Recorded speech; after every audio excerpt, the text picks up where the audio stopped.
awalnya saya masih, ya awal pasti marah. Tapi yang bikin saya paling marah itu begitu dia nyebut nama ibu saya. Masalahnya ibu saya sampai diserang gitu loh. Sampai tante saya nggak tahu apa-apa juga diserang gitu. Sampai ada yang bilang ibu saya mati segala macam. Dan dibilang tidak bisa mendidik anaknya. Kalian nggak apa-apa ngechat saya, tapi tolong jangan bawa ibu saya. Jangan pernah bilang ibu saya nggak pernah bisa didik saya. Itu aja. Saya nggak diperbolehkan ketemu sama cucu saya. Tunggu aja nanti tanggal mainnya. Tunggu. Semua saya akan speak up semua di stasiun televisi biar kamu tahu. Biar kamu tahu kamu ibu yang kayak apa. Saya sebenarnya nggak mau anak saya cerai, ya. Tapi seperti ini dia bikin sama saya, ya. Saya ini seperti orang nggak berguna. Bilang tidak memediasi lah. Tidak inilah. Kamu pinter banget kamu. Kalau wajah cantik harus cantik lah kelakuan. Jangan seperti itu. Malam itu saya masih ngelus-ngelus punggungnya dia. Saya bilang kamu gak usah nangis. Nanti ya, tunggu ya. Tunggu. Nanti mami mau bicara lagi sama dia. Apa nggak memediasi? Orang anak saya pulang, dikunciin pintu. Bagaimana sih memediasi malam itu?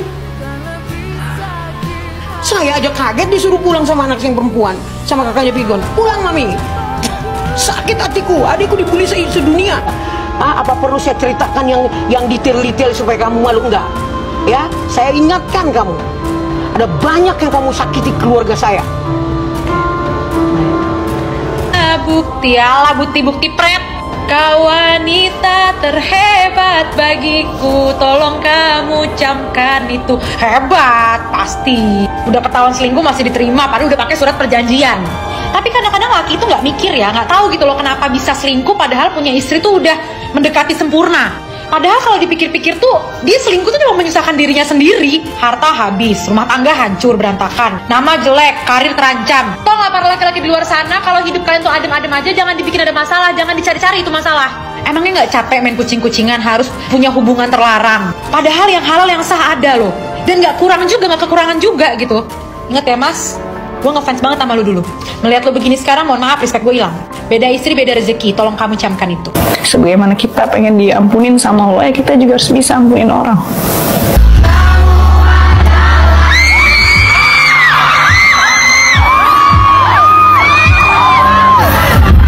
Tidak ada jalan lain sehingga akhirnya kamu mengumbar semuanya di media sosial. Saya tidak ada jalan lain. Oke. Mereka itu berhubungan dari 2021. 2021, 3 tahun, 2 tahun, 3 tahun. Yeah. Oke, ini perselingkuhan satu atau jajan? Awalnya jajan. Awalnya jajan. Dan dia mengakui itu. Dan dia mengakui, artinya banyak. Artinya tadinya banyak, kemudian yang ini istilahnya apa ya, repurchase. Repeat order. Iya, repeat order ya. RO. Saya tegaskan, klien kami tidak merupakan orang ketiga, bukan pelakor seperti yang diberitakan, seperti yang dibikin di dalam pernyataan itu. Bahwa ada pun perempuan lain, ya silakan tanya Virgon, siapa sebenarnya, tapi bukan klien kami. Bu, 3 anak benar ya? 3 anak ya? Paling gede 7 tahun, paling kecil 3 tahun. Saya yakin netizen juga pasti akan ngomong, ini selingkuhannya nggak lebih cantik daripada istri saya. Kan nggak tahu orang kalau untuk jadi selingkuhan nggak perlu cantik. Perlunya apa? Perlunya nggak tahu diri aja.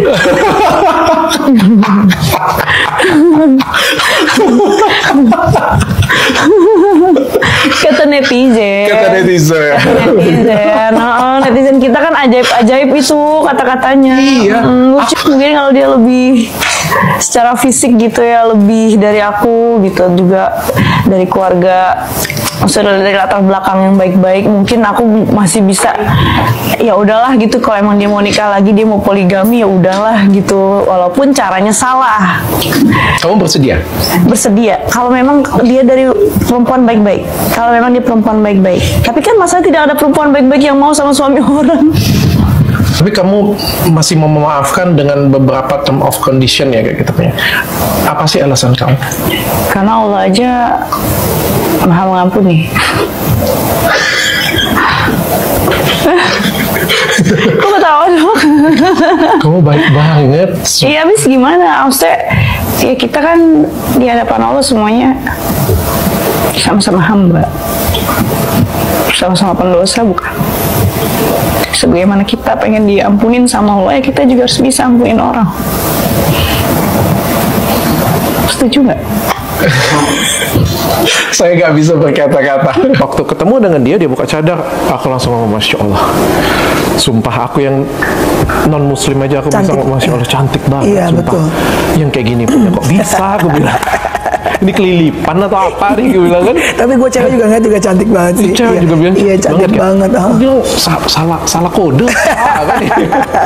Gue bilang kan. Nah, lo mulai melihat apa tuh pada saat dia dibuka, terus menurut lo, wah ini anak memang potensial lah ibaratnya menurut kamu?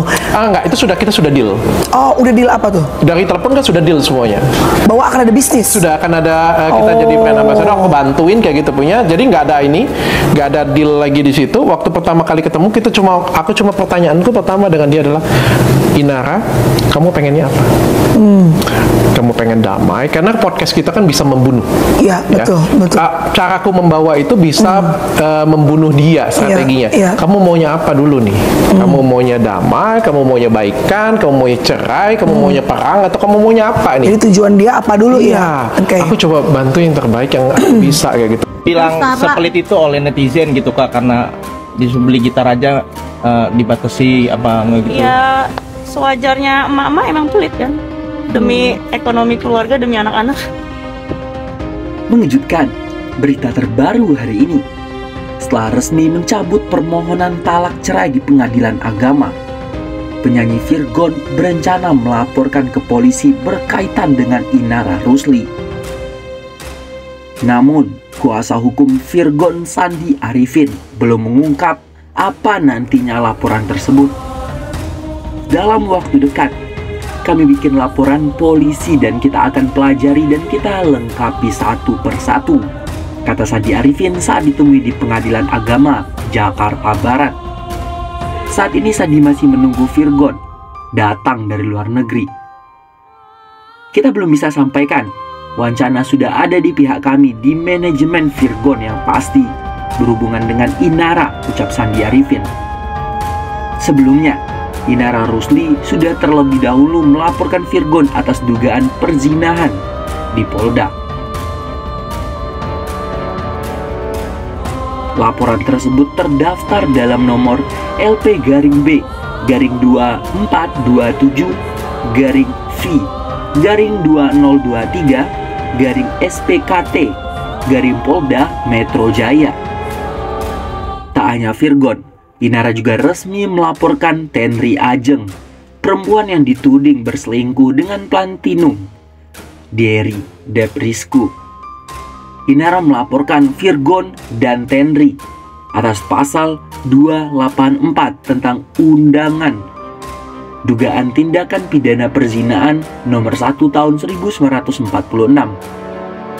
Ingin hak asuh anak, Virgon dipastikan hadir saat mediasi sidang dengan Inara Rusli.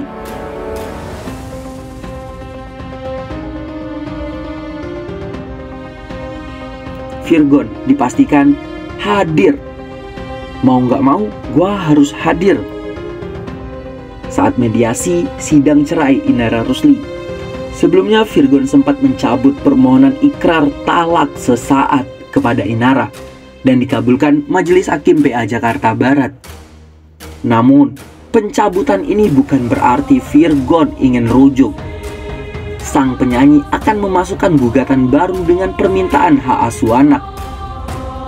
Sidang perdana dengan agenda mediasi Virgon dan Inara Rusli akan digelar pada hari Rabu nanti, tanggal 31 Mei 2023. Pengacara Virgon Sandi Arifin menegaskan kliennya akan hadir dalam sidang perdana itu.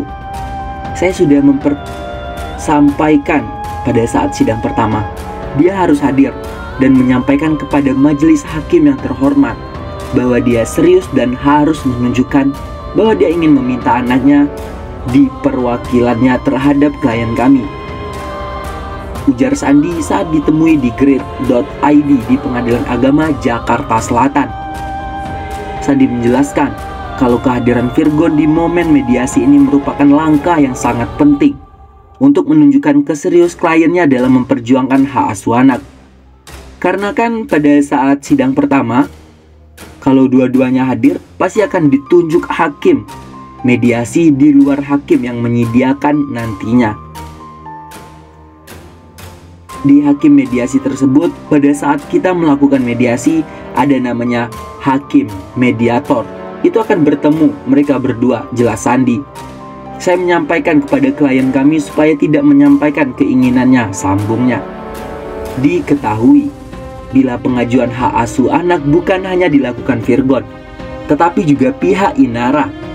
Menikah pada tahun 2014 lalu, Inara Rusli dan Virgon telah dikaruniai 3 orang anak. Inara Rusli juga minta uang nafkah besar 110 juta per bulan. Inara Rusli setelah gugat cerai Virgon. Dalam gugatan cerai terhadap Virgon, Inara meminta segala macam tuntutan dengan nilai yang sangat cukup wow dan besar. Di antara tuntutan itu, yakni uang nafkah untuk 3 anaknya sebesar 110 juta tiap bulannya, hingga bayaran mut'ah sebesar 10 miliar.